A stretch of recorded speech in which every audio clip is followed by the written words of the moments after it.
Ketika dalam kondisi terdesak atau kepepet, apa yang harus dilakukan?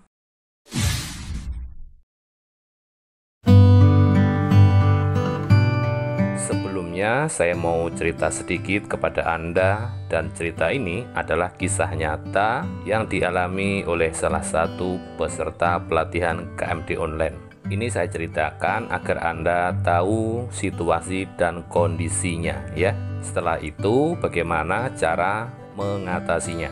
Oke, begini. Sekitar seminggu yang lalu ada salah satu peserta pelatihan KMD online menghubungi saya.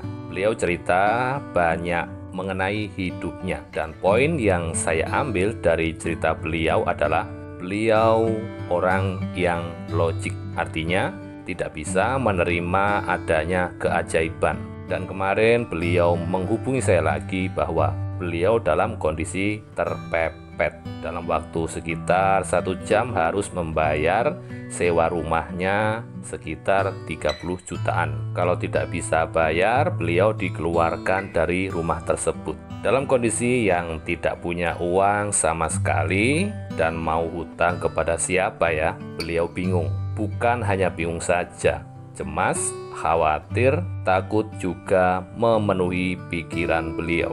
Dalam kondisi dan situasi seperti ini, beliau mencoba untuk meyakinkan diri melalui afirmasi. Namun apa yang terjadi? Kecemasan, ketakutannya malah semakin membesar. Saya sarankan untuk berhenti melakukan afirmasi karena dalam kondisi dan situasi yang beliau alami itu tidak tepat melakukan afirmasi, meskipun afirmasinya adalah afirmasi positif, karena ya pasti ditolak oleh pikirannya, dan yang terjadi ketakutan dan kecemasannya malah semakin kuat dan membesar. Dalam situasi dan kondisi seperti ini, yang tepat itu adalah diam dan membuka diri menjadi wadah energi Tuhan. Ini saya jelaskan lengkap di pelatihan KMD online.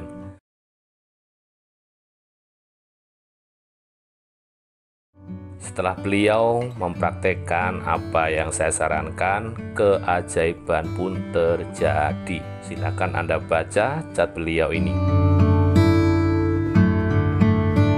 Nah, sahabat kekuatan pikiran semua, jika di antara Anda yang saat ini mengalami situasi dan kondisi yang mirip seperti beliau ya, saran saya berhenti dulu melakukan afirmasi atau berusaha meyakinkan diri, karena hal tersebut malah membuat gejolak yang besar di pikiran Anda dan keajaiban malah semakin menjauh. Yang harus Anda lakukan dalam kondisi dan situasi yang barusan saya ceritakan adalah kembali ke Tuhan untuk memperluas logika dan pikiran Anda bahwa ada sebuah logika yang maha dahsyat siap mengalir masuk ke dalam diri Anda sehingga menciptakan keajaiban yang begitu dahsyat. Begitu ya.